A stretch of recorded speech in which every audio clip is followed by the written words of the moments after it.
We are going to be looking at some creepy videos on the internet, strange and odd news stories, and as always, let's go ahead and get right into today's video. So last night I was browsing the Obscure Internet Mysteries iceberg, which shows a bunch of mysteries that are not so well known, and I thought to myself, this would make for a pretty good video. So that is what we are going to go ahead and do for today's video, and with that being said, for the very first segment, we are going to go ahead and dive deep into the iceberg to the Christopher Morris cover-up. Now this one is strange, and it still remains unsolved to this day, and I remember hearing about this many years ago, but I had completely forgotten about this case for a good reason, and I'll explain why later on in the video. Christopher Aaron Morris was born on the 3rd of March 1989 in Del Rio, Texas, but later on with his family, he would move into a house in the Shepherd Air Force Base in Wichita County, where he lived until the age of 11. By all accounts, Christopher was well liked by his peers at Tower Elementary School, although there are some uncorroborated statements on a blog post online, which I will get into later, that states that he was being harassed by older students at some point. But for the most part, he excelled academically and socially. The 25th of September 2000 was in the middle of fall break, so all the kids in the county were home from school. That morning, Christopher's family went out for their daily routines, leaving Christopher home alone. Why Christopher's parents did not bring him along, I do not know, but his parents said that it was just your average everyday morning. Christopher was normal, there was no complaints, they just had to run some quick errands, and they would be right back home. This normal, average, every other day suddenly changed once Christopher's father Carl returned home midday to find Christopher missing.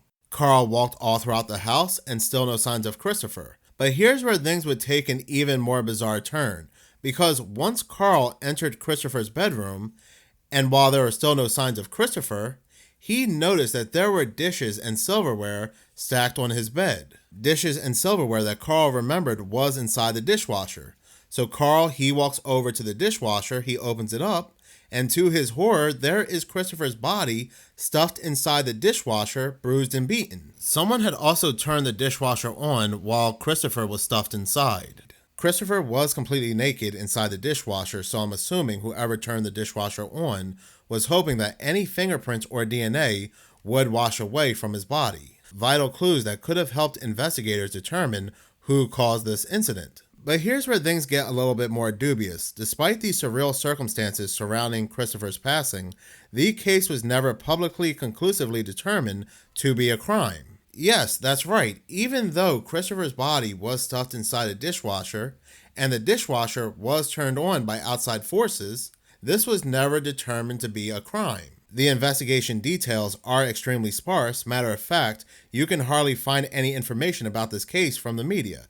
I do believe there is only one surviving article which mentions this case. This article here from the Shepherd Senator. This article was published on October 6, 2000 and is titled, Installation Commander Addresses Community Concerns Over Passing. What is so bizarre is the fact that this happened to a child, this very unusual incident, where there does look like a crime had taken place here. So one would think that this story, this case, would have blown up all over the news, but it did not. This would be treated like something along the lines of John Bonet. But again, you can only find really one surviving article. And the article goes on to say that, we are all shocked and saddened by the passing of Christopher Morris. I know you join me in sending our collective condolences to the entire Morris family and their friends as they attempt to cope with their tremendous grief. When I first read this story, due to the lack of information, due to the lack of news and media, I thought this story was a fake story, like a creepypasta, but it's not. You can even find his grave on Find a Grave. The article goes on to say that, I know many of you are frustrated about the uncertain nature of this passing. More than 600 people, mothers, fathers, and children, attended the town hall meeting I hosted Monday. I appreciate the opportunity to talk with you, to reassure you of your safety, and most importantly, to listen to your concerns. We are committed to helping investigators find out what happened to Christopher.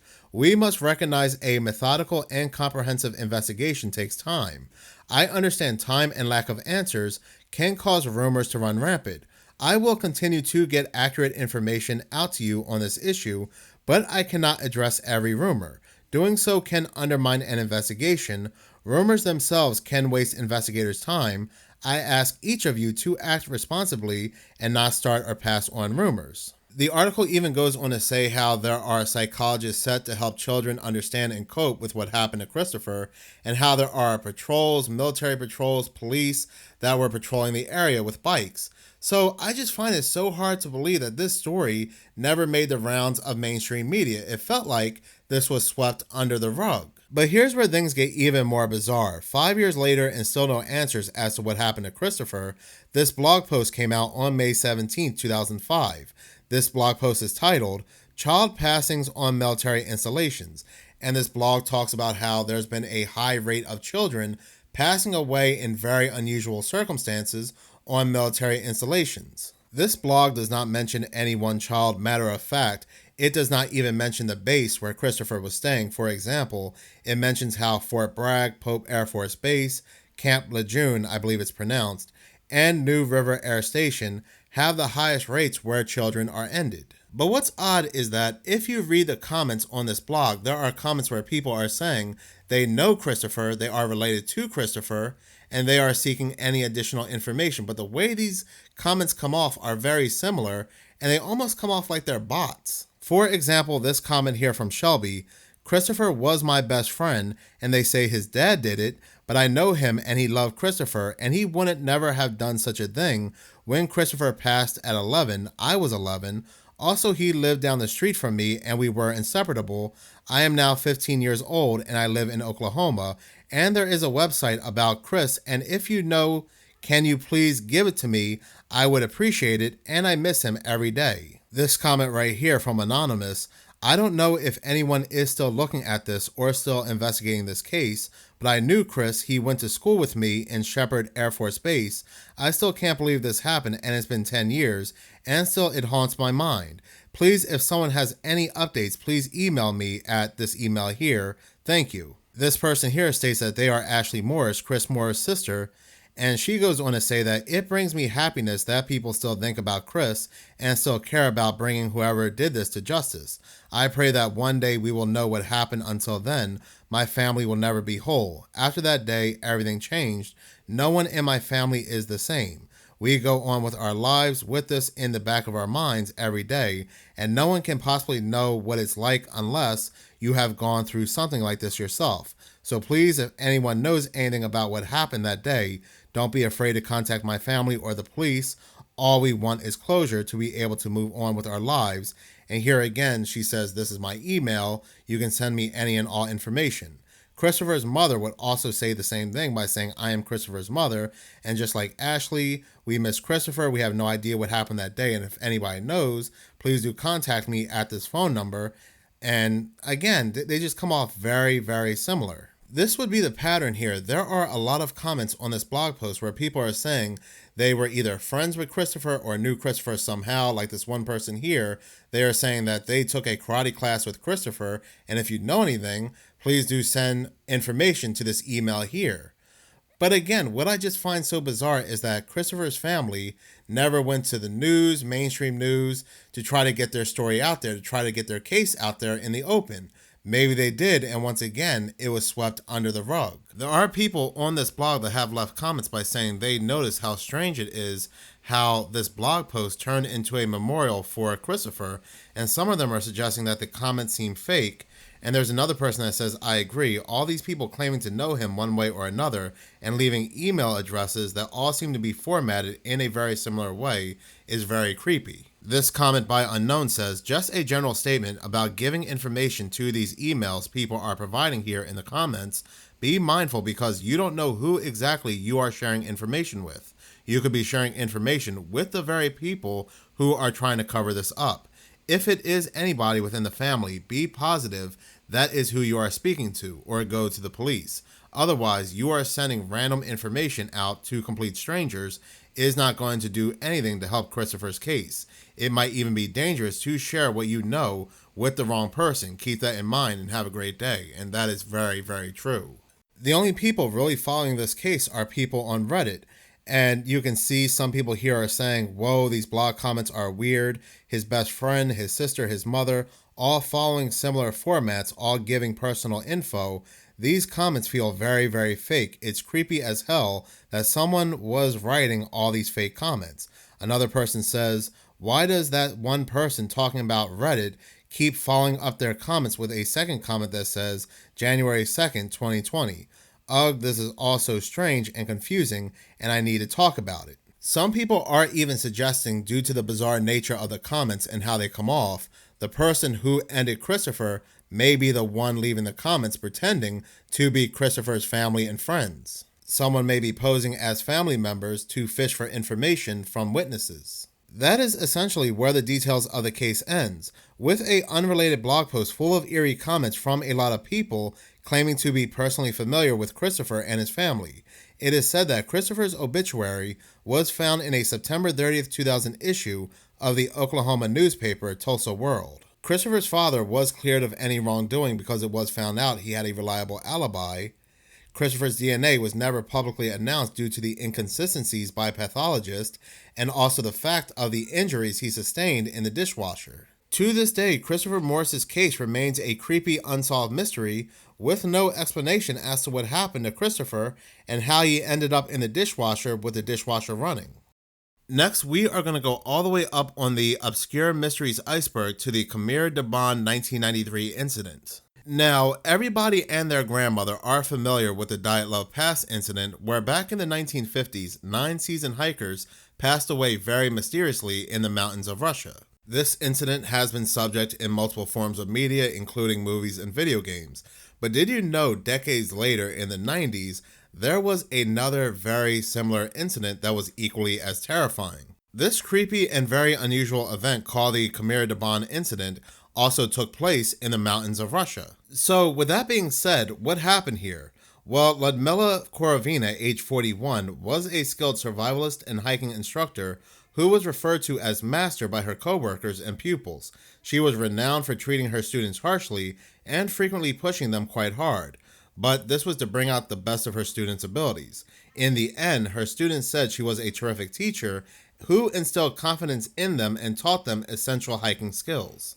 6 of Ludmila's students had planned a walk to the Khamar Daban mountain range for the summer of 1993. Ludmila, of course, would lead the group because she was very familiar with this area. Ludmila had hiked this range multiple times in the past, so what could go wrong? The 7 arrived at the mountain range in the village of Murano on August 2nd, 1993. Eager to begin their trek over the Alps, they were promised clear sunny skies in the weather forecast. One of the 3 trekking groups in the area was led by Ludmila's daughter, Natalia, so there were other groups in the area, not just this one group. Natalia's group and Ludmila's group, they were eventually going to collide into each other and meet at one point on this mountain range, but to their surprise, it started to rain. Each of the hikers' trek was slowed down by the extra weight of their wet supplies, and even though there was nearby tree cover, Ludmila made the hasty decision to set up camp in an exposed area due to the hikers' exhaustion. Little things for Ludmila's group was going wrong here and there. For example, they had issues setting up a campfire that night, but still, at the end of the day, they were in excellent spirits. That following morning, a campfire was successfully built and everyone shared breakfast before leaving for the day. They were actually ahead of schedule, and they intended to meet Natalia and thought they would be able to surprise the other group given how swiftly they climbed the mountain the day before. Here's where things start to turn strange. Natalia and her party arrived at the meeting place later that day, but Natalia's mother, Ludmila, did not. Natalia was not concerned about her mother, and the group continued their hike since she assumed that the poor weather conditions had delayed Ludmila. Unfortunately, something far worse had set the hikers back. Flash forward days later, on August 10th, a group of kayakers on the river at the foot of the Khamar Daban mountains observed something in the tree line while they were paddling down the river. Standing and staring at them was a lone girl who was coated in dried blood when the kayakers had approached her. They did so warily, and this is where this girl, she would break down in tears and start to cry, and she would also tell the kayakers her story. She eventually introduced herself as Valentina Yudochenko and claimed to have been trekking with another 6 people. Terrified, the kayakers brought Valentina to the neighborhood police department and filed a report there.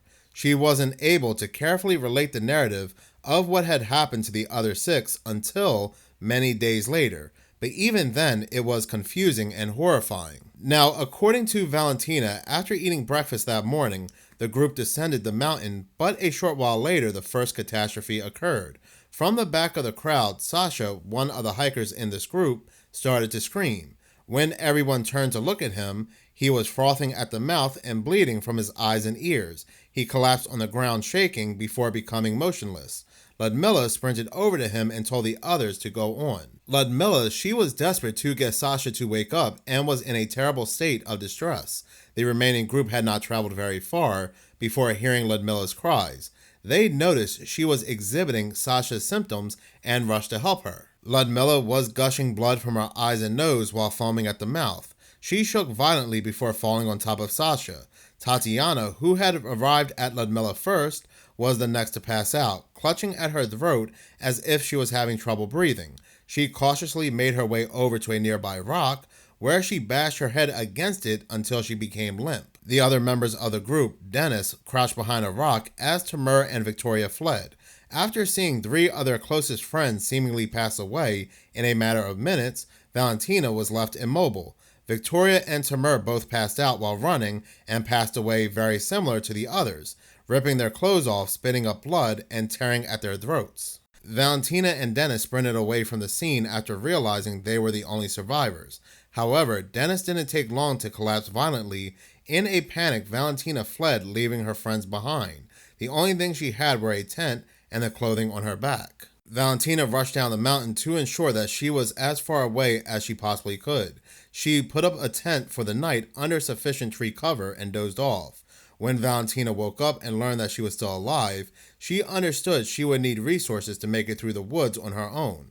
The issue was that to recover them, she would need to go back to the scene of her companions. When Valentina arrived at the scene, she discovered that none of the group members had emerged from their fallen positions. She swiftly gathered the supplies she required from their bodies, and after making sure they were all deceased, headed for the power lines. Valentina followed the power lines down the mountain for 4 days in hopes that someone would come across her before she discovered a river and started to follow it, and this is where she bumped into those kayakers. Despite the police receiving a report, no formal search was carried out until August 24th, 2 weeks later. It took 2 days for the helicopters to locate the remains because Valentina had not yet been able to recount her version of what had happened. According to an autopsy report, all of them, except Ludmilla, who had passed away from a heart attack, were found to have passed from hypothermia. This was the same exact excuse that was given for those that passed away mysteriously during the Dilatov Pass incident decades prior. They were all found to have bruised lungs, but a protein shortage brought on by starvation and extreme hypothermia was identified as their cause of passing. In the end, it was decided that their passings were unintentional. This decision is peculiar in the light of Valentina's testimony and is crucial to many of the arguments put up in this case. Many explanations and theories have been proposed as a result of this incident's mystery, which is understandable given the amount of investigation that has gone into it. These beliefs, like those of any unexpected occurrence, range from explanations based on science to those involving extraterrestrial life and the paranormal. Some theories suggested that they perhaps taken this alternate route than what they would usually take. They stumbled upon some sort of secret military experiment, while others are as simple as they drank contaminated rainwater or ate something poisonous. But again, Ludmilla, she was very experienced in this area, and one would think that she would be able to advise what not to drink and what not to eat, and I'm sure Valentina ate or drank the same thing. It is also very plausible, and no fault of Valentina, that after experiencing such a traumatic event, that she may have incorrectly remembered certain details of what had happened. Like I said, I'm going to go ahead and continue to cover the internet's obscure mystery iceberg, perhaps do 2 or 3 every Sunday. But if you like this channel and you want to see more, please subscribe. If you're already subscribed, please like, as any engagement does help the channel grow. Once again, thank you so much for your support.